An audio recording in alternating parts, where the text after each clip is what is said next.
G'day, listeners. This episode is proudly brought to you by our sponsors, supshq.com.au. Use BWB15 at checkout to receive 15% off and direct shipping.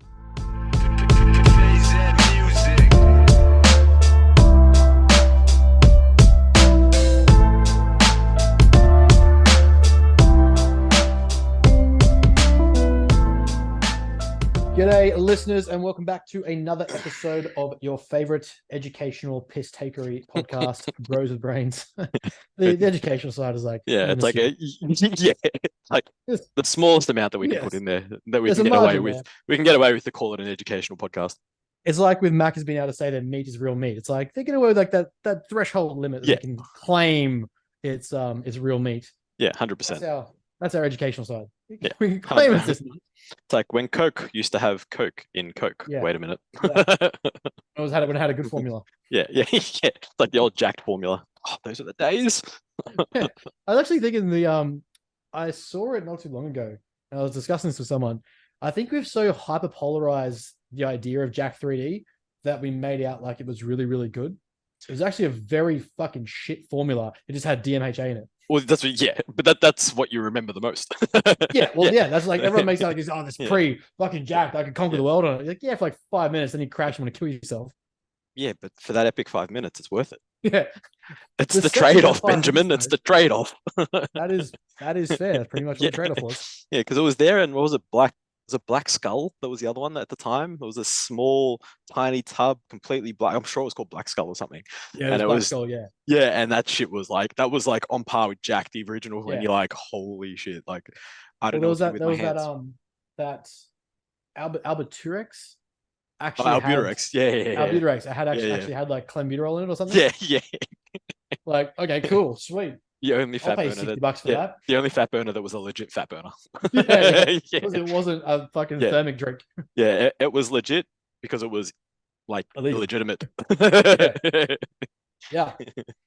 Yeah, that's great. That's pretty much us. That's how we that's our level of education. Yeah. We're the legalist little amount that can put into a podcast. Exactly right. We just need to make it's all about minimum effective dose. Yeah, exactly. You stick around for the smart stuff, and you cop the bullshit in between. Yeah. Anyway, what's been going on? How's New Year's? Happy New Year. Happy New Year. Fucking one of those. Yeah, fucking 4 days in. How you going? Haven't seen you for a year. Don't be that flog. And guys, don't be that flog. Don't be the flog that says I'll see you next year, the day before New Year's. And fucking, I think it was James messaged me on like New Year's Day, and he's like, "Bro, you all right?" And I was like, "What? Yeah, why?" He's like, "I haven't seen you since last year." I was like, "Fucking kill yourself." Yeah, exactly. Yeah.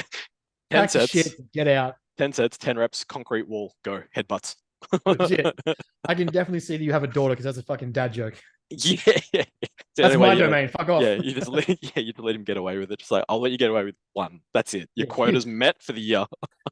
Everyone gets one. Tell him, Peter. Everyone gets one. Yeah, exactly. Anyway. Fucking hell. Get up too much on New Year's? New Year's Eve, I built some of my Warhammer, and I watched a movie, walked through South Bank. Mates came around, had some food, had some pizza, and then we walked back home to South Bank where I was staying, and it is a sight. And like, not in a judgment sense or like I'm better than you, but like it had this weird, eerie stillness to it where everyone was just ripped. Yeah, and it's like it honestly was like going through like World War Z or The Walking Dead, where like you just walk through and everyone else is just fucked. Yeah. And you're walking through this like, because they had the main streets blocked off from traffic, like on South Bank. Yeah, of course. Yeah. So, like the main roads, everything was still functioning, but like the roads were just empty. And it was so weirdly still and eerie, like, because they just had the fireworks go off and shit. It was like weirdly like this dry air, and everyone's like, they're noisy, but you can't really hear them. So it's like, this is fucking weird. And so we just like walked through that, and I just felt on edge, and like my skin is sketchy, and I was like, this is fucking weird as shit. So very quickly just dropped them off and walked back through and went home. I was like, so basically you pull out a gun and you're like, I feel better now. Yeah, pretty much. Yeah. But it's funny because like you don't even notice it when you're also drunk or like when you're also in that environment. But like when you just pass it through, it's just weirdly, someone's going to get cowed punched, or someone's going to trip over and kill themselves, or something bad is going to happen. I'm going to leave this environment. Yeah, right. It's a bit of a I concern take that zero responsibility it's for like it's a this. bit of a concern that that's your first thought walking through Brisbane. Yes, Yeah, correct. yeah. Sign of the times. Yes. I was like, all right. But yeah, no, it was yeah, I was pretty much in bed by oh no. We got back right as like fireworks went off at midnight, and I was like, Yeah, well, that's right. me, I'm going to bed. Yeah, I was gonna say you wouldn't be able to sleep probably through the fireworks being that close anyway, would you? Because you're pretty close to them from memory. It's double ply glass and stuff in the apartment, but like Yeah. everyone around it I has was gonna actually got say, yeah. They're just the noise. Yeah. yeah. So the likelihood of actually sleeping through it anyway would have been irrelevant. Like Yeah. it would have done it. Yeah. But yeah, it was pretty chill. Like didn't really do much. Was up in New Year's, leg day, trained, and started a new program this week. Yeah, nice. Sounds good. See my video from the fireworks? Yeah, coming off the Mia Khalifa Yeah. Tower. Mia Khalifa, Yeah. Burj Khalifa. Not Close the only enough. thing that exploded named Mia Yeah. Khalifa. Well, it's funny because I was trying to get it. I was doing like a running commentary, but I turned the sound off on the video just in case people got offended. Like I was recording it and I was like, oh, it's still going. I'm like, this is, Mia Khalifa's brother. Like, it's still going. And then wait, he's done. And then like literally at the tip, it started spinning. I'm like, nope, still going. I'm kind of like, I get it. It's like all right, buddy, you're a show off. yeah, but literally like that view was from my room. Yeah, that's mad. That Yeah, yeah. But the thing is, it's like it was so loud. Like you look down because I'm lucky. I'm on the 17th floor, so looking down, people everywhere, noise everywhere, everyone yelling. I'm like, there's no way I'm going to sleep. Yeah, right. I tried like 12:30. I was trying to go to sleep. People were still yelling. I'm like, fuck this. Like this is shit. Like, is New Year like the build up there a big thing? Yeah. They like because the Burj Khalifa is attached to the mall, and the mall's like where people go. Here, like they do back home, but here, like all the shops and restaurants and stuff around here, they do like a package where it's like 600. Like this hotel did a 600 dirham, which is like 250, maybe $280 Australian. Or you can drink from like 8 till midnight. I think food, finger food and stuff, and all that sort of stuff like that. And then you get to watch the fireworks from the location, so you get a pretty good view. And there's heaps of them that did it. And obviously, the better the view, the more expensive, right? But yeah, it was just like literally that was my view right behind my hotel. So pretty fucking lucky. You didn't even need to pay 600. Nah, it's just people that I've met here playing golf with and stuff. And I was telling them where I was staying, and they're like, bro, they're like, just don't leave your room. They're like, don't bother. They're like, you won't be able to go anywhere, get a cab anywhere because it'd be so busy. They're like, like if you're on such a high floor, they're like, if you can see the Burj Khalifa, just stay in your room. I'm like, done. I can literally see the Burj Khalifa. I'm like, done. Yeah, so turn all the lights off in the room so I can get a decent friggin' thing about it and took some video and off we go. Try to go to bed and then fucking everyone was being loud. Pain to my ass. Shake harder, boy. Shake harder. Yeah, well, literally, I think I had like 4 hours of sleep, if that, because I'm still haven't adjusted to the routine here, the sleep schedule. Keep waking up at like 2 a.m. Another week. Yeah, and then by the time I do it, I'll come home and I'll fucking have to try and reset again. But like I'll wake up, I'll go to bed at like 10:30 here, which is like 6:30, 7:30 back home. And I'll be like in the morning, that is. And then I'll get up at like 2 a.m. I'm like, fuck, I'll wake up and be like, for fuck's sake, I'll look at my watch or my clock and be like, bruh, close my eyes. So I've been getting up at like 5 a.m. I'm like, fuck it, I'll just go to the gym. So I'll just go to the hotel gym and train. That's all I've been doing. Nice. Yeah. And then breakfast, have a coffee, chill out, and then do nothing for another 3 hours until people wake up so I can go do shit. Right, guys, I'm ready to go. Because everyone else is adjusted to the sleep times here. Oh, you live here, you've adjusted. Good for you. Yeah, assholes. Well, it's like brag about sleeping on time. It's funny because the guy that I play golf with, he's actually from Melbourne and he's been here for like 5-6 years. And don't get me wrong, like the mornings here are like 20, 21 degrees. Like then it's not like it's cold. Yeah. We'll go play golf and he's in like a jumper. I'm like, you've changed. It's 21 degrees in sun and I'm in shorts and a t-shirt and he's like, yeah, no, it's a bit chilly. I'm like, nah, man. don't be that guy. You used to be cool. Yeah, like don't be that guy. We played the other week and he rocks up. It was like 26 degrees, 27 degrees. He's got a jumper on. I'm like, what's wrong with you? Fucking hell. But then the summers here. Adjusted. Yeah, well, the summers here are like 4 degrees, right? So yeah, but like you still feel like even in Brisbane, you still feel 26. Like you still feel 26, 27. Yeah, it's just funny to watch, I guess. Like, people acclimatized to the weather pretty quick, and it's just like fuck. Even I started doing it literally like this morning. I went out and had a coffee on the balcony or whatever, like downstairs where the restaurant is. I was sitting there. I'm like, chilly breeze. Never mind, it's 20 degrees, but the breeze was a bit chilly. best weather you've had it since Melbourne in fucking like 20 years. Yeah. Over there, it's like, oh, it's cold. Man, and Melbourne's like, oh, it's summer. Yeah, everyone's messaging me from Melbourne saying that it's like fucking 19 degrees and rain or overcast. I'm like, fuck that. But then apparently it's going to get nice over the next couple of days. Whereas it's going to be, like yeah. Up here. Yeah, well, I got the next 3 days, I think, at 27 here in sun. So, keen. That's fair. Yeah. That's fair. Anyway, what were we ranting about today?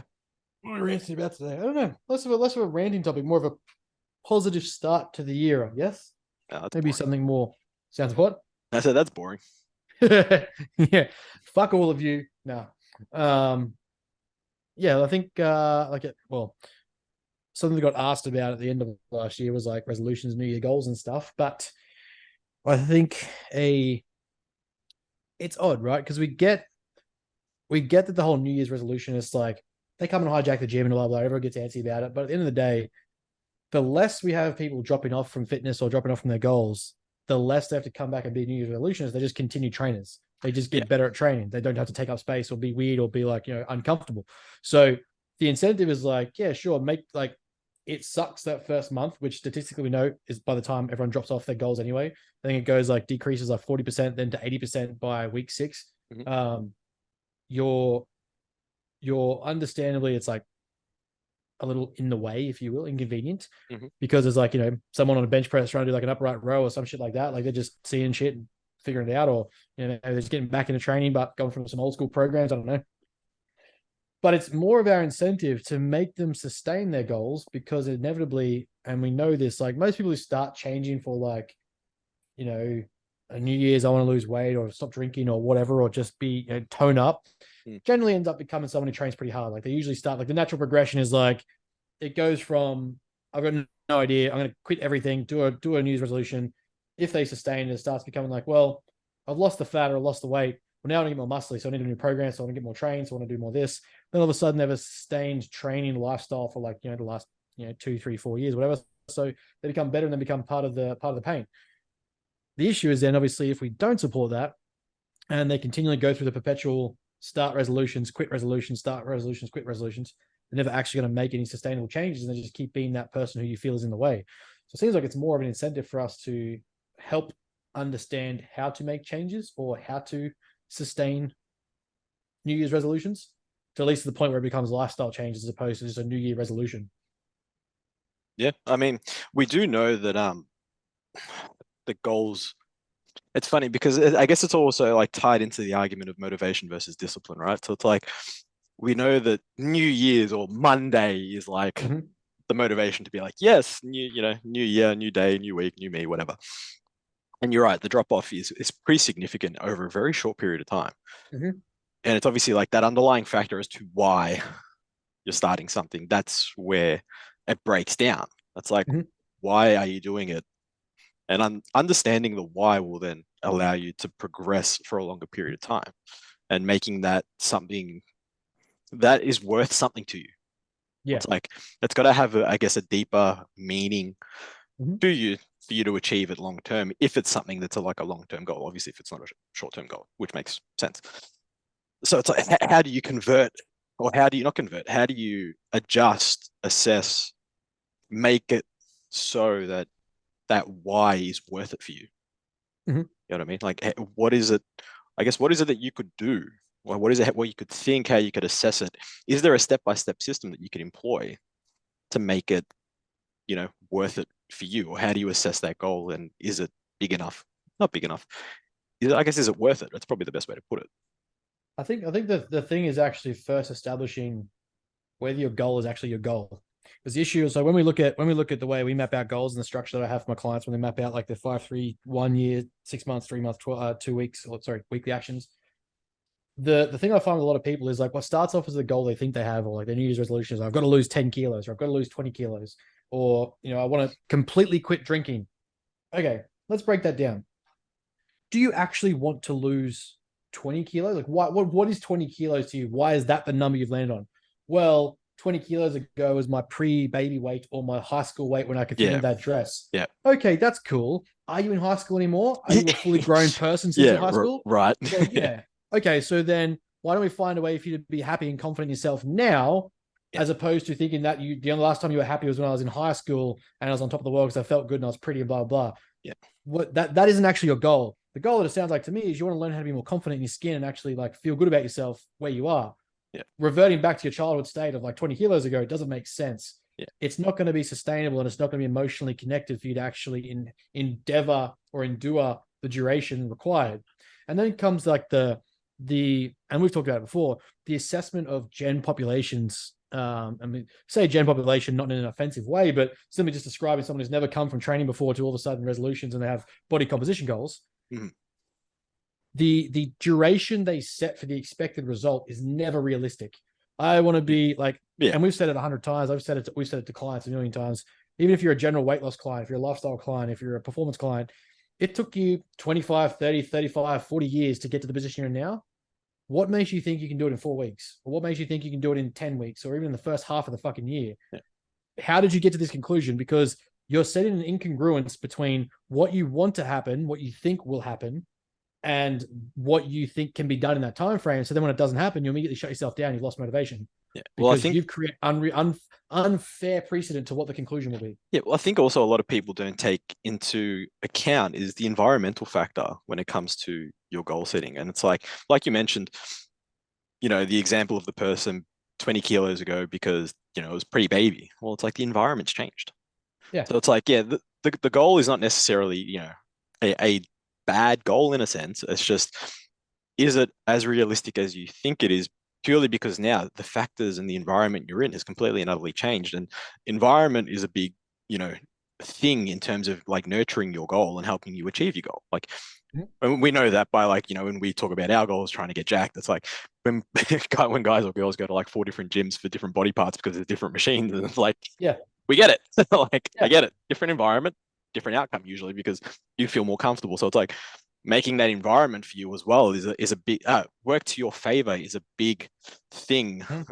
And obviously, as we said, Gen Pop, and again, not Gen Pop being offensive, just general population clients, people, it's like usually their environments are a little bit more tricky. They're a bit more difficult. They're a bit more, I guess they're a bit more less enticing to try and hit. A body comp goal, body weight goal, whatever that may be, purely because of outside factors like life. And then people that you have around you, like how many times have we gone to, a family function and they're like, oh, you're not eating our food or you're not doing this or you're doing that. Drinking. And like, you know what I mean? But it's like, it's obviously when I guess we're in a little bit more in depth with our why, we're pretty good with it. But when it's somebody that's new to that and it's like, you're easily influenced to be like, I mean, why not? It's like, well, no. So like you haven't got that establishment yet of like your goals are so inherently valued and what you're trying to achieve is so intrinsic that the social pressures and social norms that come with culture that we live in aren't going to impact you. Whereas at the moment, and I find this so often people start New Year's resolutions. The reason I don't really like them is because they're generally not basic modifications. They're absolutes or ultimatums. So it's like, if I do this, I will quit this. If I, this year I will completely abstain from this, or this year I will completely cut out sugar, or I'll completely abstain from takeaway. Or like they're massive leaps from the systems you've already got created. You don't have a environment or a lifestyle set up where simply restricting a bit of extra sugar is easy. You're creating a massive friction to sustain that behavior because there's boundaries in between, which is all these events you've signed up to, all these parties you're going to, all these festivals. Your house is riddled with foods that are calorie dense because you didn't know any better.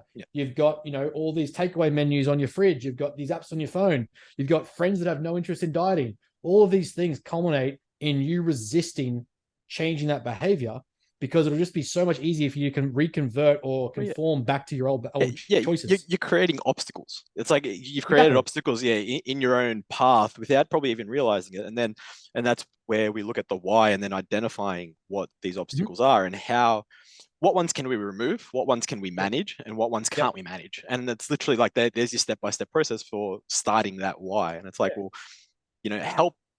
help yourself so that your coach or if you have, can help you too. And the big thing too is like one of the issues I have with self-help books is it's always like do this, add this, do all these things, like start doing this in the morning. The best piece of advice I got was figure out what habits are net detrimental and learn to undo them. Don't like try and add new things on top. If you're habit stacking bad or negative habits with new things, you're not going to improve them. Instead, look at the habits you already have in your day planner, in your system, in your week, in your morning process. Like I myself was like coming back from the holiday period, I've been a little bit loose through my sleep. So I'm waking up 7:30. I don't like that. I feel out of sorts with it. I'm like, all right, I got to get back to my morning training, back to this. So when life go back to normal, I'm not interrupted. Because if I get too comfortable with that like midday training, then all of a sudden it's hard for me to get back to it and start my process again. If you're noticing these habits or systems that you have, don't just start adding random shit on top. Like I'm going to add a 2-hour training session every single day. How about we just take away visiting the donut shop every day? Or, hey, how about we, instead of us going for Coke every fucking drink, let's go to Diet Coke. Little shit like that, where you just, instead of adding to a habit, just change the ones you've already got, tweak the ones you already have, or remove them. Yeah, it's like people going to the gym, like they haven't gone to the gym for ages. Yeah, I'm going to go 5 days a week. No. Let's go twice. Yeah, let's just start with 2 or 3. Give me 2 full body sessions a week to start with. Let's just, and then we'll work in a third day. And then if we're going consistently and things are moving well and we need to push the pace, cool. Let's go to 4 days and change it up a little bit. Let's have some fun with it. Like, always minimum effective dose, right? It's the thing is it's always something that you need to be able to do for a period of time. And what is it, like 28 days on average to create a habit or something along those lines? Like it used to be like back in the day, some shit like that. But let's say we follow that logic, right? So for those listening, I do have air quotations going on here because that's a bit of a weird one. But let's say it takes you on average a month to keep a new habit per se, whether it be good or bad. Do it for 4 weeks. There you go. Use it as a guide. Like, get 2 or 3 training sessions in, or stick to, whatever food it is, or whatever food you've chosen to try and leave out, or, try and relax on. Do it for 4 weeks. Give yourself 4 weeks. Day by day, week by week will end up being 4 weeks, and see how you feel. Yep. And then from there, let's, assess.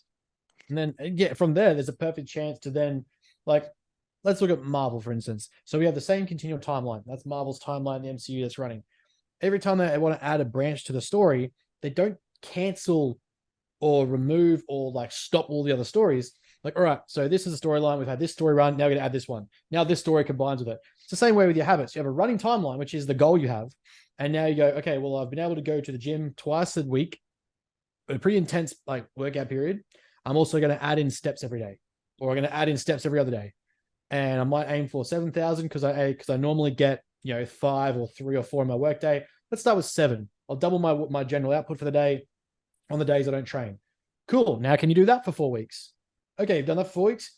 Can you start to add a third day, or can you do cardio, or can you do a bike workout? Now you've got 3 days of culminated training. You've got 4 to 5 days of extra output. You've sustained those for at least a good 12-week block. So we know we can do it. What else can we modify then to get another thing in and another thing in? The issue is that when we go all out and absolutism, that it never works because you haven't created the environment to let that happen. We don't have the situation in place for you to do. Well, firstly, the likelihood or the injury prone percentage of going from 0 to 5 days of training is something like a 300% rate of injury after 4 weeks. Yeah. Like if we look at periodization of training and reduced fatigue, the likelihood is if training load increases by, I think, 150% for the first 3 weeks, by week 4, the risk of injury goes up like 300%. That's coming from someone with like no training. So if you've gone from 0 to, I'm going to do 5 days a week, plus box class, plus boxercise and fucking spin class, the likelihood is by week 3, you're fucked. And you'll be so injured or burnt out or fatigued or tired, you've got no results. You'll have demotivated yourself. And then all of a sudden you're back to square one next resolution, waiting for the new year again to pick up what you left off at week 3 this year. There's still 48 weeks left of the year, and you've just gone, oh, well, 3 weeks was fucked because that was stupid. It's not that your intensity was wrong. It was that your periodization of it was kind of skewed for what you're actually able to do. Like you don't have the capacity yet. And it's not an insult. You just don't have the capacity yet to go, I can go from nothing to everything. If I've never done mechanics before, I'm not going to start building a Ferrari. It just simply wouldn't make sense to start working on a V12 engine if I have no idea how combustion works. Yeah. Well, that's it. And then usually like people get in and then they'll have some, I guess, in a sense, negative side effect. Kind of like, you go to training for the first time and you get DOMS and it's like, I can't train for another week. And then that another week turns into 2 weeks and 2 weeks turns into 3 weeks. And it's just like, man, like you're trying to elicit change. So it's like, you should be, I guess not you should be, but it is expected that you will have some form of loop like a feedback loop that'll say like you're sore or you're tired or whatever it be, whether it be dieting, training, whatever, there is going to be some sort of negative effect short term or acutely. And it's kind of like, well, that's kind of the point because you're inflicting change. Like it's adaptation. So that's adaptation never is it's never fun to start with. Like no, like especially you get a new training block, you get, new dieting, like it's never fun. Being hungry is not fun. Being full is not fun. Like having DOMs from, leg day isn't fun. I mean, for some people, like I fucking love it. But again, when we first started, it's like nobody likes DOMs. No one likes being able to not being able to sit on the freaking toilet, like let alone trying to get up. Yeah, so we've got to look, like the big thing is to look at a motivational continuum. So something that people get wrong all the time and sort of misunderstand how motivation works. So the current way, our most up-to-date theory of motivation is understanding self-determination theory. It states that we have external to internal motivations, and we have intrinsic motivation as the most internalized, self-determined, self-driven concept that I want to do something. We then have a look at external regulation and introjection. We then have external reward and external motivation as itself. Now, inside that are basically, even to the most degree, most people, I would argue, are actually externally motivated by something. Even if you love something that you do, it's why we see elite athletes lose motivation and love of their sport. Because what started off in high school and college was like, well, you're not getting paid for it. You're just kicking ass. You're taking names. And you're loving everything. You're loving what you're doing. Then comes the paychecks and the expectation of performance. Now it becomes external, even though it's external introjection, which is essentially the most internalized version of external motivation. Yes. The fact that someone's paying you, the fact that there's pressure to perform. If you lost, it would feel like shit. There's a competition. It's now a job. It's now a job. It's an external pressure. So when we look at building sustainable changes, we need to understand how we're going to get someone from that external. It's why like a 12-week challenge where the $5,000 reward never lasts. You've got that, like, that is the complete external reward where most of the time it's either a coach or money incentives holding you accountable. Even the degree in from that is external regulation, which is basically like, I understand the value to something even though I don't want to do it. So like improving health aspects because you could die, or like, you got the propensity for like diabetes or something like that, or high blood pressure. So a doctor's like, hey, you need to start working on these behaviors and drop some weight. It's not something you really want to do. It's zero internal motivation. It's just that you recognize that you may die and the doctor said, hey, do this, or I'm going to cut you off. So you start doing it. Even the challenges work outside of that worse. Challenges are worse than that. There's so little in sustainable motivation that once it's achieved, the likelihood of you repeating or relapsing the behaviors is like through the roof. You don't actually learn anything. You haven't developed the internalized love for what we're doing. So the big thing for like the new year that I can suggest to anyone is, firstly, recognize what your values are as a person and make sure when you fill out your goals, it's in line with who you are. There's no point, like a very extreme example I give of this is, there's no point in me saying I want to work for Greenpeace and then I also work for British Petroleum. The incongruence of that between my values and my goals don't align. I'm going to feel like shit at one of those things. If I'm an oil tycoon who loves money, I'm probably not going to be someone who then goes and buys or works for Greenpeace or the Peace Corps or fucking humanitarian aid or anything like that. It's probably not going to happen. It's a very extreme contrast, but that's kind of what it is. When we set goals, is bodybuilding something you value? Is powerlifting something you value? Is generally dropping body fat to have a six-pack, even though it takes you most of the year, something you value? What are your value? Do you value consistency? Do you value intensity? Do you value purpose? Like, they're my three. Do you value like long-term change? Do you value, being empowered or being educational or being intelligent? Whatever you value most, are the goals you're setting actually going to align with you? Then do you actually have a plan written down? So like I was saying before, what I refer to it as is like our high hard goal. So the high hard goal is basically the goal at the top of the podium or the spectrum, the largest thing that you're looking forward to achieving. Now that's going to be, for me, it'll be like my pro card, it'll be my master's degree. They're up there with like my entire life revolves around achieving those two things. Anything that I do in a sense leads to that winning or winning that outcome. And to a degree, you can kind of summarize my life values as winning, because that's what I'm aiming to achieve, is that thing. Now, to make that happen, I can't just stop there and go, all right, well, that's my goal. Like, I'm done. No, fuck that. Because then all you're going to do is like, I've got this like wish board. That's cool. I've got this vision board, or I've got this vision goal, but I have absolutely no way of achieving it.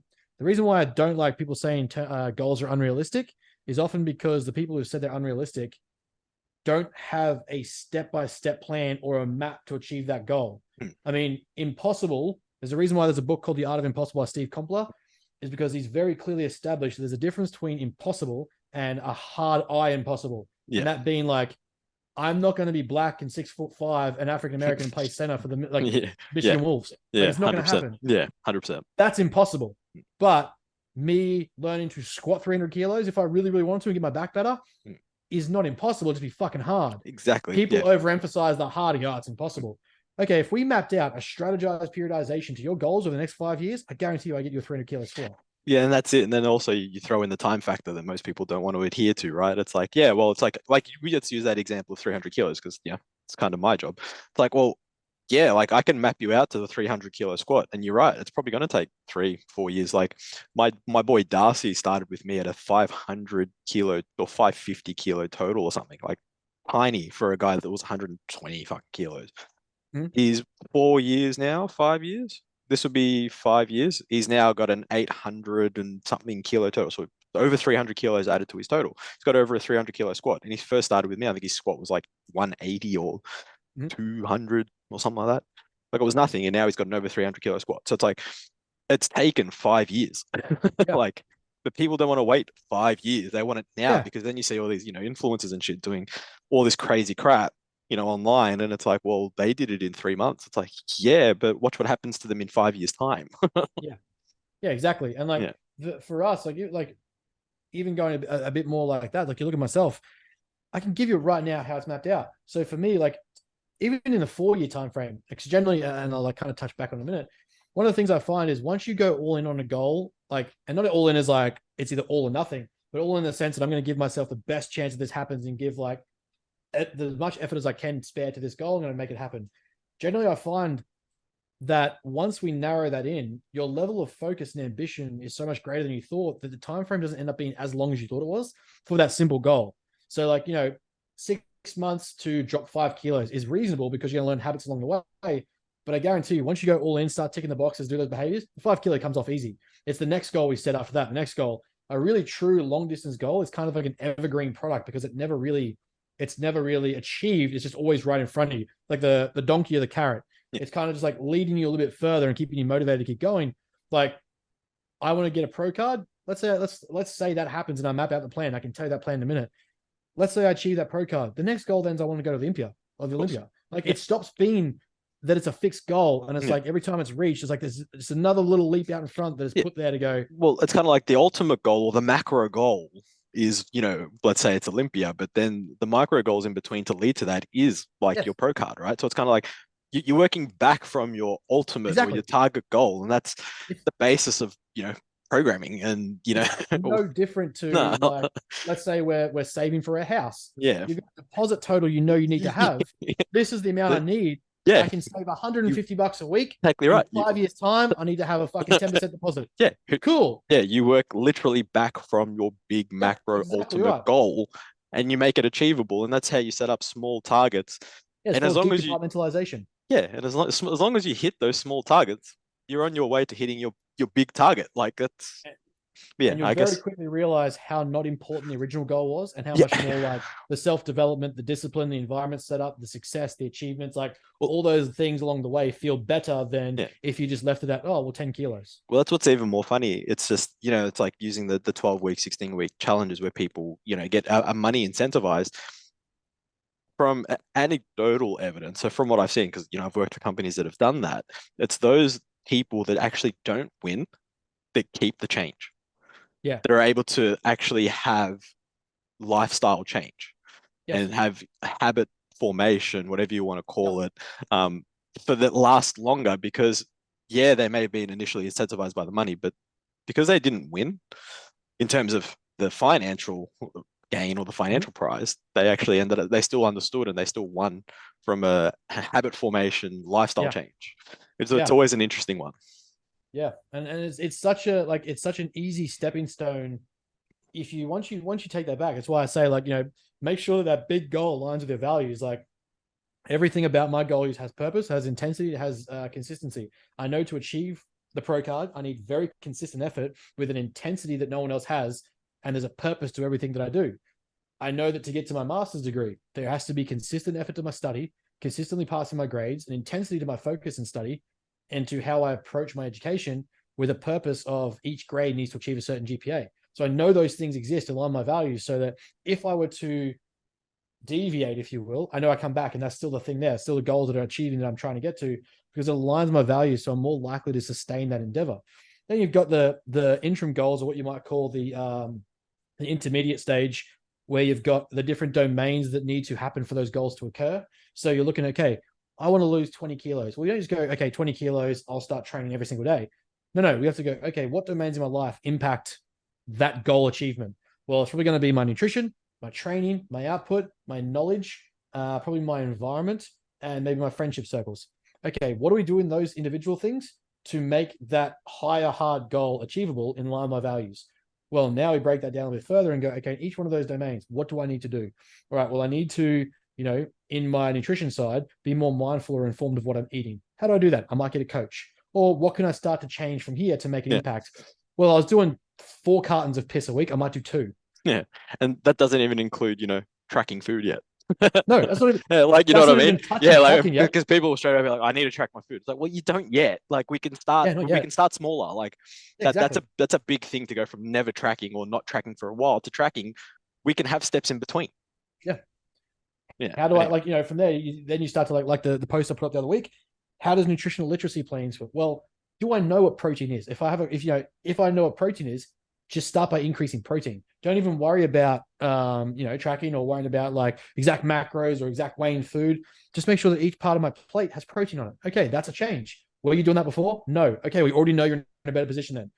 Should I diversify my nutrients? Yeah, let's get some more vegetables in there. Okay, if you're having takeaway for smoko every meal, let's start with having like a salad wrap or having like vegetables on a bowl or something, like make stir fries or make something tasty but nutrient dense. Then we can worry about portion controlling it after.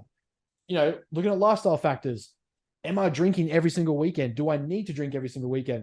I could probably do it like once a month instead, or once a fortnight. So I'm still doing the thing that I liked doing before, but I'm looking forward to it. It's not just a habit. I'm actually like, I'm going out with the lads for a couple of drinks. I'm looking forward to that day, as opposed to it's Friday to Sunday, send it because that's what I always do, and because we're fucking depressed and broke. Okay, cool. Let's actually wait till, 2 weeks time. I'll see if I even want to get that fucked up, because I'm feeling the positive effects of training and exercise and diet. I might only have 3 or 4 beers, and we can call Ben and figure out some mental skills to work through those 3 or 4 beers that you want to have, and if you want to have them. Generally, the biggest thing that I find there is setting up your social life to accept your boundaries, because the second you establish a boundary and you let someone encroach on them, they don't believe you. They stop having validation. They stop being real. So the minute you can have boundaries enforced, we're like, hey, Fridays, boys, I'm out no more. No more drinks on Fridays, Saturdays only, and it's probably going to be a water and a beer. Okay, cool. The second you don't back that up, your friend's guy is full of shit. It's going to be another year like that on repeat. They're going to pressure it more. Yeah, 100%. The more you can reinforce and ingrain in your systems and your trenches, the harder it is for them to push you, and they don't want to continue. Yeah. Because it starts to be like an incongruence of being friends with you that, I'm not being a good friend because I'm keeping making this person feel like shit. Yeah, well, yeah, exactly right. And it's like your friendship group, even if they don't understand at some point, if they are your friends, they will support, because that's what friends do. Yes. You know what I mean? That's what, like, your mates, your girlfriends, whatever it is, that's what they do. Because if they don't, well, then it's kind of like, oh, are they really friends to begin with? But I guess that's a whole different conversation. But it's understanding that you have the ability and the right to say no. It's okay to say no. Yeah. Fuck. Like, don't get me wrong, I understand an all or nothing mentality. I think most people that know me know that, because it's kind of how I am. Like, but I've been doing it personally for so long. It's like I'm very fortunate, I guess, in a sense, to be able to cut something out and just not look back at it. Just be like, cool, done. Like, it's not hard. I don't have that emotional attachment, if that makes sense. Yeah. Whereas a lot of people struggle with that, and then they try to do the all or nothing, and they're like you said, like, I want to cut out chocolate. Like, you've gone from having a block a day to 0. It's like, well, I mean, you're going to struggle. Like, you're going to struggle. But instead, if you go from a whole block to half a block, there's a drastic change, and you're still able to enjoy. Yeah. You know what I mean? It's understanding the steps that are involved and breaking down that all or nothing mentality. And then understanding that you are able to balance things with friends, social groups, whatever it is. You're able to say no here, no there. And then that also opens you up to saying yes over there, or yes next week. I can't this week, but next week, no stress. You go out every bloody week, go out every 2 weeks. Changes. You know what I mean? Yeah, like there's so many different ways to go about it. It's just, identifying what it is that's your biggest, almost a trigger in a sense. Like what's your biggest fail safe? Like what's your biggest fault? What gets you, or what makes it the hardest for you? And then everyone generally has a hardest thing, right? Like it's 100%. It's like, oh, I can diet and I can train, but doing it 7 days a week is hard. Yeah. Okay, well, what if we make dieting harder Monday to Friday? You have some flexibility on the weekends and a bit more freedom to have a free meal or something. Yeah. Okay, that could probably work. Yeah. Okay, cool. Changes. Yeah. Are you someone that drinks every single day? Well, what about if it's just every second day? Or what about if it's on the weekend for the lads instead? The likelihood of you being able to make up for that drinking of like 7 days a week on 2 days where you have your own limitations probably isn't very high. But everyone has that thing that makes it hard. Like some people can't train as intense as you and me and go to the absolute failure and love it. So therefore their training intensity might not be as high. Okay, so we can increase your set volume to kind of make up for that till you get better at it. Let's find failure. Let's find true intensity. But, don't give up on it just because it can't be done. You're not going to throw in your dieting or throw in your cardio and activity just because you can't train to absolute failure or you're scared of it. We'll gradually expose you to it. That's something that can be done under safety of machinery or equipment. Same thing. If you're someone who, doesn't like going for a walk or doing steps, okay, it might mean that your food's a little bit lower for a while. We'd do some decreases. There's always something for someone that makes it a little bit harder. Like when I hear like athletes be like, I couldn't be a bodybuilder. I like food too much. Well, you do the training already. You do the 5 days a week in the mornings at 5 a.m. and do your cardio. It's probably just the dieting side. We could easily tweak that, but you also don't need to because it's not your goal. You're not a bodybuilder. You're just a fucking athlete for sport, rugby league, soccer, cricket, whatever it is you do. And like that's the other thing too. Then is like understanding, does your goal actually suit what you want to achieve? Like, does being like 3% body fat, when you look at say like if you're, this is just not an egotistical thing, it's an easy comparison. If you've seen my photos of me on stage or the week of where I'm at full depletion and gone, oh, that's what lean looks like, I need to get to that body fat. If your lifestyle isn't like, if your life isn't aligned with that, achieving that's not going to feel fuck all. For me, it was a sense of seeing what I could do next and how much more intense I could be. Every time a week went by where I was feeling more and more hungry, the goal to me wasn't like, 3% body fat. It was how much more fucked up can I be in the head to get deeper into this and still sustain it. Well, you're testing your limits. You want to see where your actual limits are. But the thing is, you have experience in that, and there's years and years and years and years of practice to get to a point where you're testing your limits. Now, as a newbie, you can't do that. Yes. Again, not can't, shouldn't. Probably shouldn't. You can do that. I wouldn't advise it, but you can do it. It's understanding that your threshold is going to be very, very different to somebody that's experienced, seasoned, done it a few times. And that's why, and I guess, you have your beginner, intermediate, and advanced bodybuilders, powerlifters, all that sort of stuff that go through all these rigors. And it's like, stop trying to go from 0 to 100 or going from, beginner to advanced. And you're missing out on that journey in between. You're missing out on the fun you're going to have in between. Like, because you're going to learn some shit. And that's the best. Like, for me, I don't know about you guys, but personally, for me, that's the best part. Yeah. That middle bit, trying to achieve shit, is fun. Oh, yeah. Like, I didn't have legs. I'm Aboriginal. Like, I don't have fucking legs. So then every time I do like a leg session, or for years I've been doing leg sessions and take photos and I've got quads again, or I've got hamstrings, I'm like, fuck, this has been fun. Now, do I have big quads and hamstrings? No. By no means. No. I want them double the size in my head. But acknowledging where I am and where I've come from has been fun. Like, the death sessions to get to where I am now personally is fun. Like, I love that shit because it's something that's tangible and you can actually, write down, see, and measure, like, which is cool. Same thing I love about golf. I can measure how much better I am by, dropping strokes on a course. I can play the same course 10 times. If I start at 100 and get to 80, I got fucking better. Again, one of the weird things, golf, you pay a ton of money to play less shots, but that's fine. You pay more money to play less shots, and that makes you better, and it's better for you. But anyway, we won't talk about that. You know what I mean? It's like we have things that are tangible and measurable. if you don't have a goal that you can't measure, you can't break it down and then measure it, then what's the point of it? Yeah. And like the irrational thought process of people that aren't like goal orientated or goal driven naturally, because there is a very big difference between people that are introspectively goal orientated and people have to like kind of figure it out. I've kind of known what I want to do for a very long time. I've always known that I wanted to do something like this for a very long time.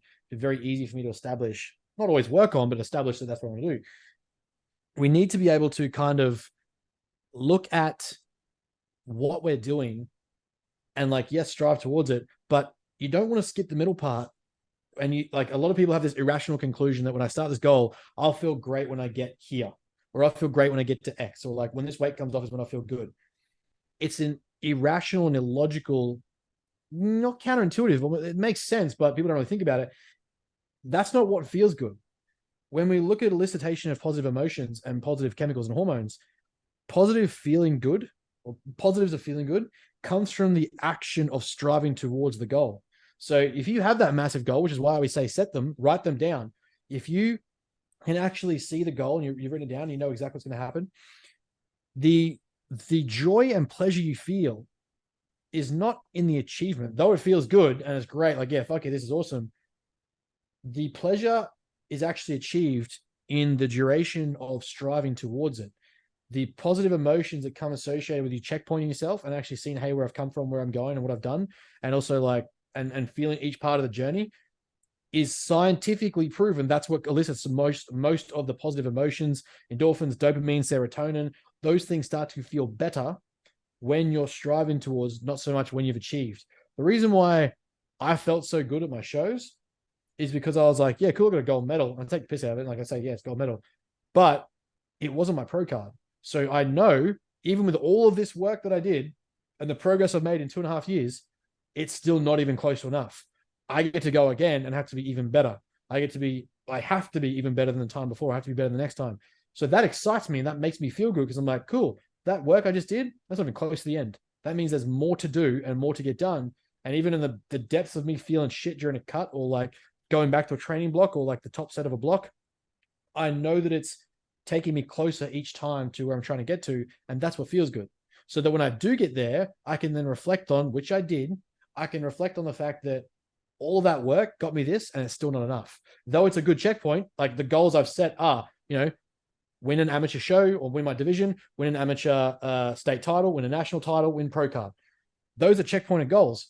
Now I'm going to feel good when I hit those, but it's not the gold medal itself that made me feel good. It's that I'm striving towards the overarching thing. You've hit the target. Exactly. It's a target that I've hit. Yeah, you've hit the target. But along the way, I feel good because I'm reflecting on these things. So when it comes time to, being a top ranked amateur, which I'm telling you will happen, that's going to be something I do. Then when I look back on going, okay, now I'm competing for the national title. Like I know that I'm in that ring or the rink of that many people. You go, oh, that's actually pretty sick. There was a time 5-10 years ago where I was like, oh, I'm struggling to even make a division here. Now it's like, why don't you have your pro card yet? Well, and you've earned it because you've put the work in and ticked off all the boxes prior to that. Exactly. You're not rushing or being like, oh, I can't wait to just get to the end of my pro card. Because then what? Like you got a pro card? Cool. No one gives a fuck. No one outside of bodybuilding cares you have a pro card. It's that you enjoy doing it.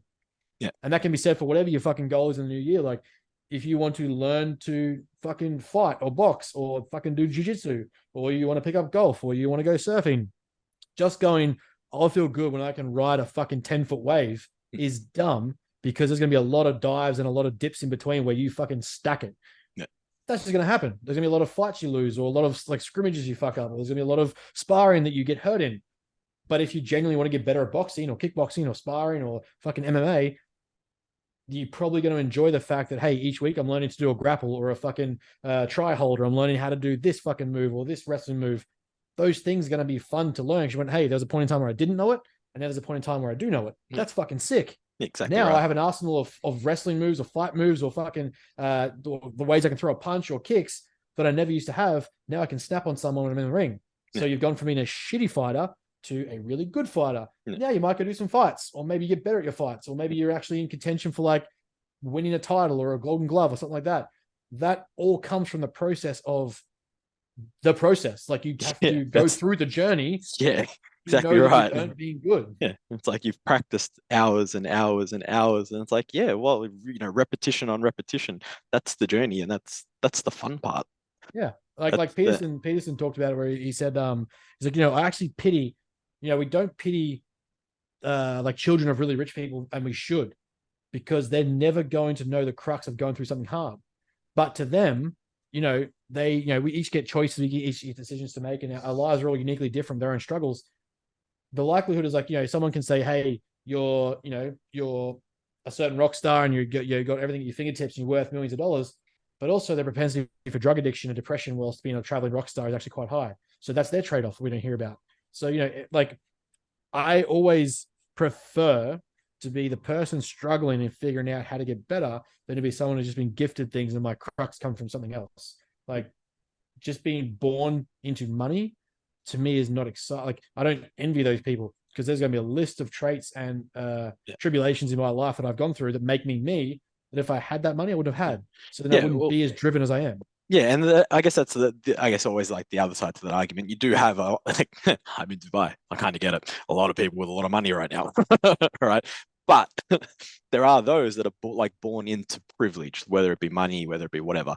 That also then have that mentality where it's like, well, yeah, I'm fortunate that I've been born into this situation, but I'm going to make the most of it and try and also create something for myself, my own, so that people can't say, hey, like, and it's like, it's funny, something a bit more personal, like the old stereotype back in the day would be, like being, Indigenous, Aboriginal, it's like you get shit for free from the government. And it's like, well, no, like my parents earned too much money to get those benefits, right?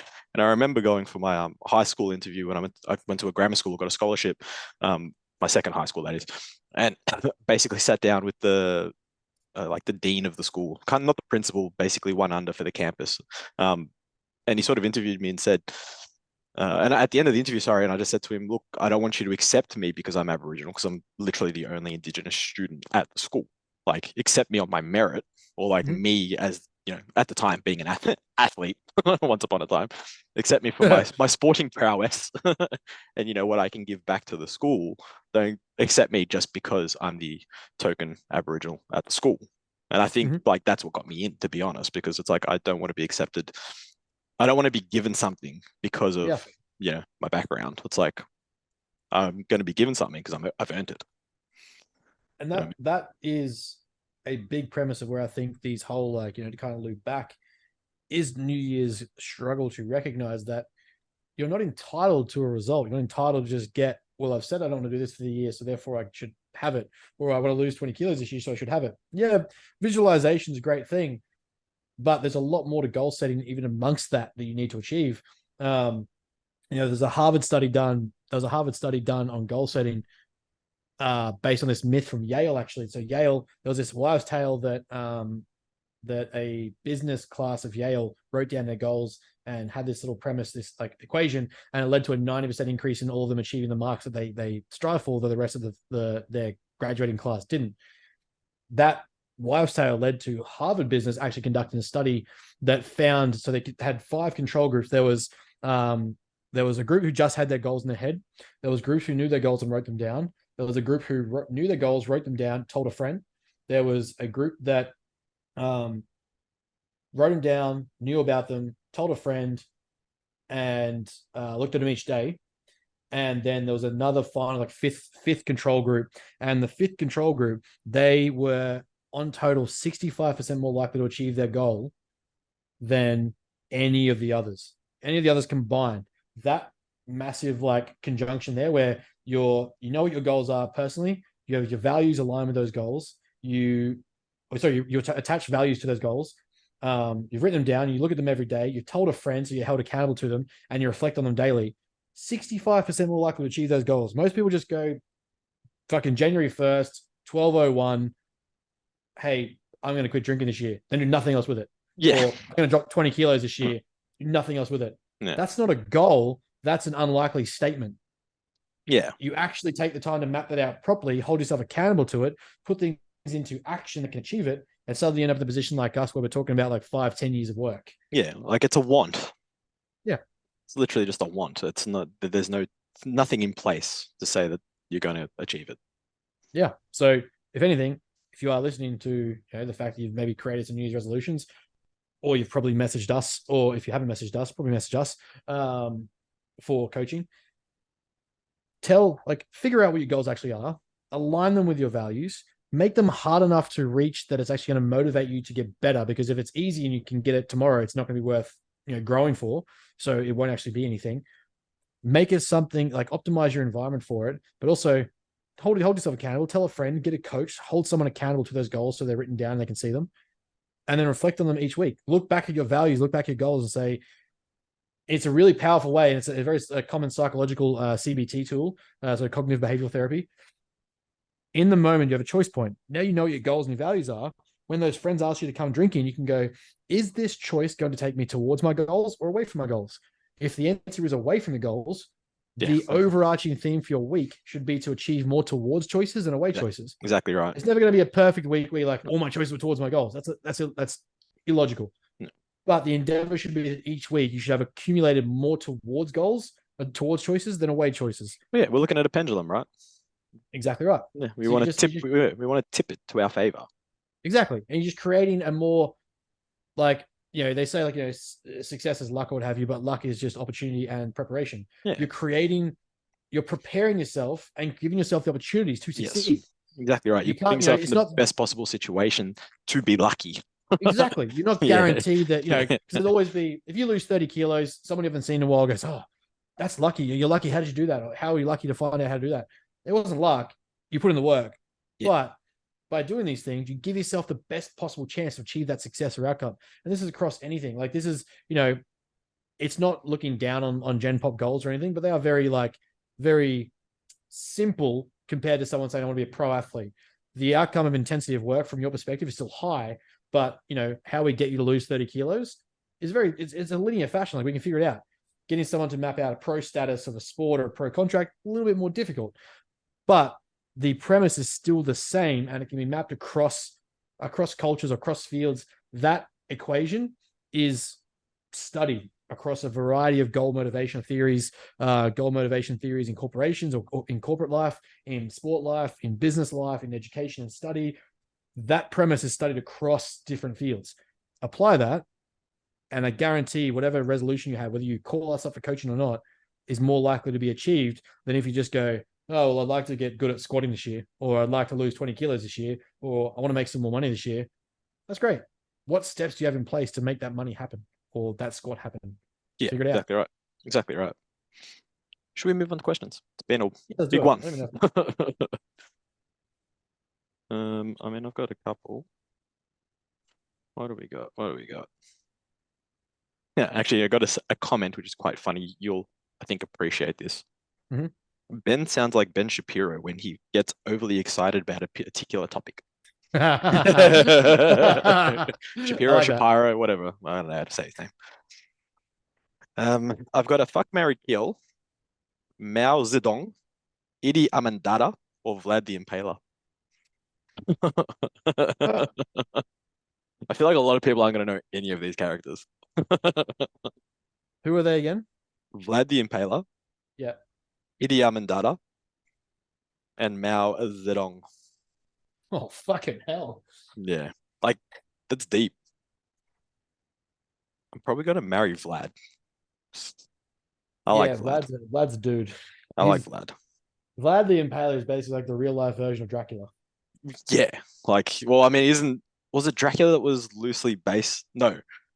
Shit. I gotta check that. I was gonna say, was the actual story of Vlad the Impaler, wasn't he the original for Dracula? Like, he was supposed to be like, but he did something really weird, and that's why people thought, or why the creation of like the whole vampire thing was a thing. Yeah, it was one of the ways he killed or tortured people in one of the cities that he raided in Russia. Yeah, like he did some weird shit. Yeah. Let's look it up. Yeah, so I'm trying to remember. I do remember something from there. I just can't remember what it was. Dracula story. Yeah, also known as Vlad III, Vlad Dracula, son of the dragon, and the most famously Vlad the Impaler, He was brutal, sadistic leader, famously for torturing his foes. By some estimates, he's responsible for the deaths of more than 80,000 people in his lifetime, which was like in the 14th century. Yeah. So like for 80,000 people in 14th century is a lot. Yeah, I'm just trying to remember. I do remember reading something about it. I just can't remember what it was, but it was what he did was fucked. It's pretty cool. Oh, anyway. so son of Dracul was derived from Latin Draco, which is dragon, after his father induction into the Order of the Dragon, created by the Holy Roman Empire for the defense of the Christian Europe against the Ottoman Empire. So Dracula was kind of termed from something else, but then taken to mean vampires. Well, yeah. Interesting. Yeah, I'm just trying to remember what he did. He did something really fucked up. I know it was one of the ways he tortured people. I remember reading that. It was really weird. Oh god, fuck Mary Kill. Yeah, you're gonna marry Vlad. You're definitely gonna kill Mao. Yeah, because Mao kills like 60 million people. Yeah. Well, sorry, he doesn't kill directly. He's involved in the involved in the deaths of it's like 80 million Chinese or something during the great communist revolution. I guess we're then marrying Idi. Oh no, we're fucking Idi. That'll do. I'll take that. Yeah. That's fair. Yeah, I mean, we'll work with it. We don't work against it. What else we got? If you could appear as one character in either MCU or DCEU, who is it? That's too much of a big question. That's a big loaded question. Yeah, like it's a big question. Like, are we talking about coming in as characters that aren't currently there, or are we talking about characters that are already there and we just be better? Yeah, I mean, if characters are already there, like, fuck, I don't know. Too much of a loaded question. Simplify that question, guys. Yeah, like there's just there's so many characters that you could be. Like honestly, like let's be real. I know you haven't finished like Thor, for example, the latest one, the shit one. Well, the last two are shit, but the latest one, like Zeus, should have been done 10 times better than what it was. Oh, like, yeah. Like Zeus is a fucking Hercules should have been Zeus is a badass. So it's like come back as Zeus, that'd be sick. Yeah, I'd want to come back. Like if I could, of stories they could tell for Marvel, I'd either be something like Sentry or the Beyonder. Yeah, that's fair. Because they're both going to be part of it. They're both big deals. Yeah. Just trying to think, like, who would you want to be coming into DC EU or MCU? What characters haven't really come in yet? See, they did a really good portrayal of the Riddler, which is cool. Two-Face was pretty decent in DCEU. Like, there's so many different. I'm thinking of like villains just for fun. I'm trying to think of. I like to Dr. Freeze. Dr. Freeze come back. Yeah, done better. Yeah, not as Arnie. No. Please, no Arnie for that. Though Poison Ivy was good. Yeah, I don't know. It's such a loaded question. See, I feel like for me, like the Silver Surfer. Yeah, that's sick. Like, yeah, I reckon if they did the Silver Surfer properly, it'd be epic. Is it better to periodically increase weights or go back to weight lifted after a cut/deload? I mean, go by feel. Like, you build up usually to your working sets anyway. So if your working sets, if you can go back to the weight that you were previously doing, then go for it. There's no written law. I guess from a safe perspective or safe side perspective, people will tell you to, start light in your first week back, blah, blah, blah, blah. I'm the wrong person to ask. Because remember earlier we talked about all or nothing? I'm the all guy. So yeah, it's like I hadn't trained properly for a few months, and now I'm coming back to weights that I was moving like literally like peak growth phase. The only thing I haven't tested is a hack squat yet, because the one where at Doherty's where I train is the Watson one, and it's a piece of shit. So I have no intention of doing hack squats on that. If I can find the gym that has the Cybex hack, which I usually train at every now and then, so I'll shift my leg days to those days and jump on the hack and see where we're at. That's how I'll base that. Take off.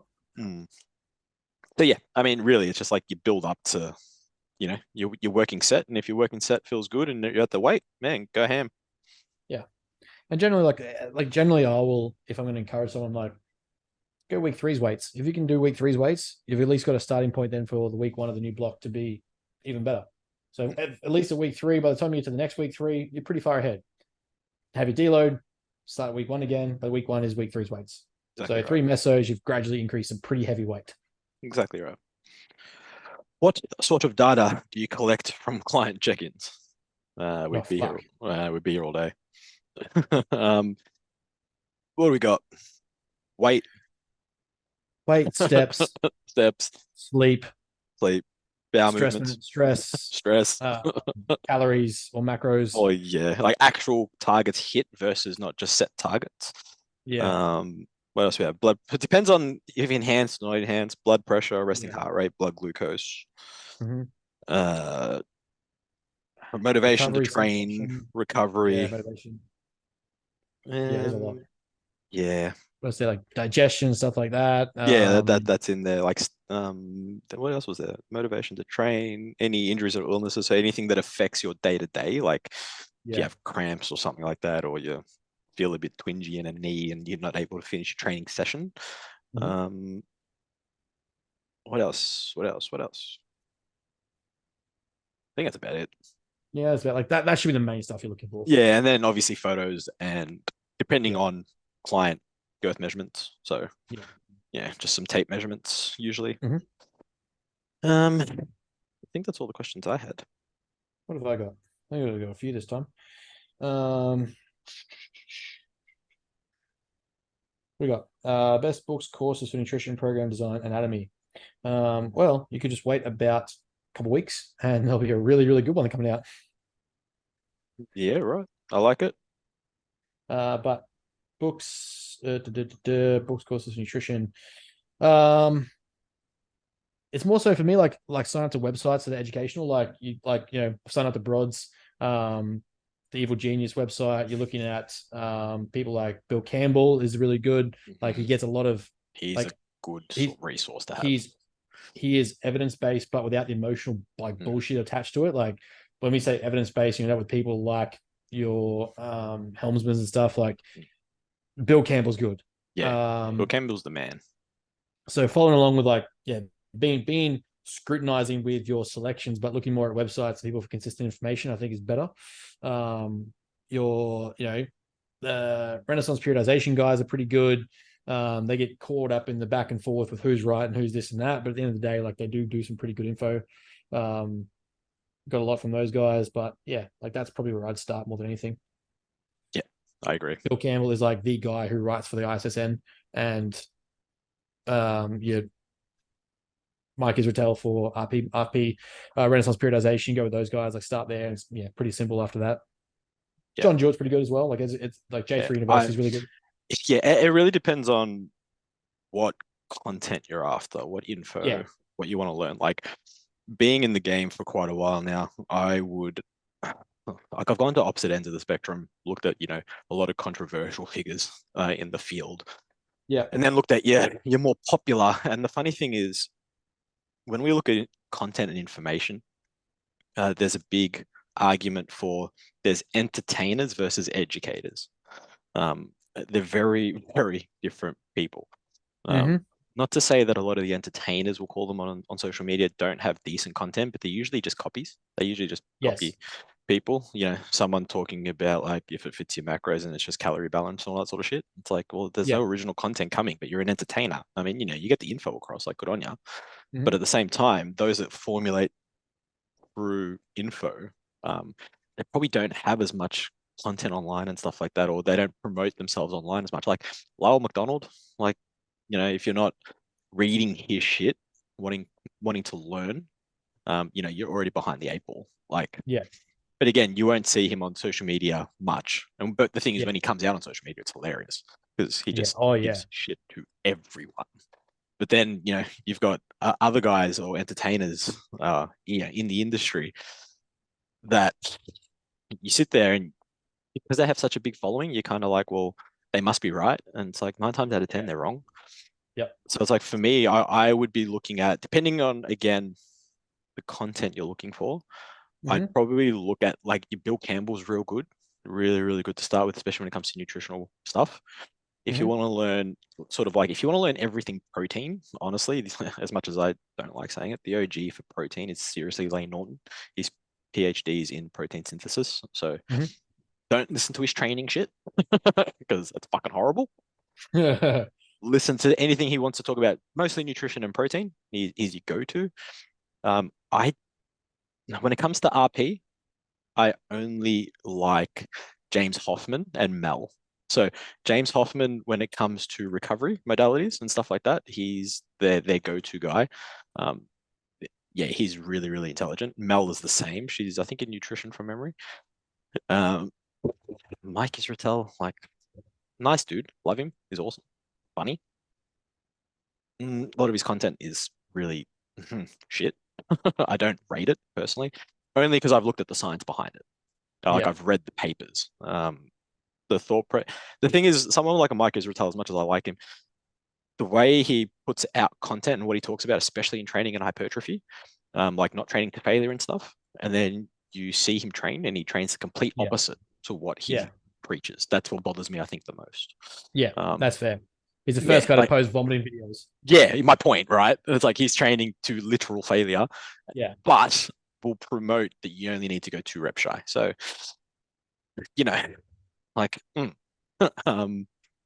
like you got your Eric Helms, obviously really, really intelligent dude. There's not many like in that group that I'm not a fan of James Krieger that much, to be honest. Yeah. Like I used to look up to all these guys until I started really using my brain and looking into what these guys started speaking about. For me, out of all of them, it's kind of like your Lyle. If you want like PED stuff, man, John Jewett is really, really smart. He gets a lot of his stuff from Victor Black. Victor Black is sort of I guess, the OG creator of what we call the safer use models when it comes to PEDs. Obviously, very controversial topic at the moment. We won't go into that. You got your Joe Jeffrey from England. Cal Raystrick, really smart from England as well when it comes to anything training, nutrition, female orientated training as well. Really, really intelligent. Then you got a whole stack of guys like Paul Standel and all these other guys that are really good with like biomechanics and that sort of stuff. So it just really depends. Like it really depends on what you want to learn. If you want to learn just basically an overall basics, like you're going to be pretty safe, looking at a Bill Campbell and probably like I'm trying to think someone who's really good for training. I mean, like your Jordan Challo, even your Coach Cass, like they're very opposite ends of the spectrum, but their underlying principles still the same. They just go about it a bit differently, but they're good guys to listen to. They're always fun. Yeah. I've been doing a lot of that shit. Well, I mean, we've been ranting a lot and talking a lot. I'm busting to go to the bathroom, so yeah, fair enough. Yeah, I'm gonna go play a nice round of golf. That's gonna be fun. Get out and play Trump International. Should be very good. Nice. Yeah. Oh man, played yesterday at Abu Dhabi. Wow, it's phenomenal. They set up they set up Yas Links, which is like the DP World Tour course. It's like 1 week out from their tournament. I think it's next week. The course is phenomenal. Like it's the best course. I played with the guy up here, and he plays at Jumeirah, which is the other DP World Tour course that I played at. He's a member there, and we played at this course yesterday, and he's like, "This is absolutely pristine, lush. This is like the best course I've ever played on." I'm like, "Yeah, same." And this guy's played all over the world. I'm like, I played in Melbourne, same. Yeah. Like Melbourne courses don't compare. Like this course was fucking phenomenal. Like it was $1 billion in coursework just on this place. Honestly, because they're building the stands, getting it ready for next week. So, but the course itself, fairways, greens, gorgeous. I'm like, this is a joke. This is a joke. Anyway, we'll leave it there. Everybody, thank you for tuning in and listening. If you do have any questions, concerns, please message us or drop questions in the DM box, in the question box on Wednesday mornings. That is it from us. Another year of chatting shit. As always, that's what we do. And a little bit of education. Yep. Goodbye, peoples. All right, guys. See yous.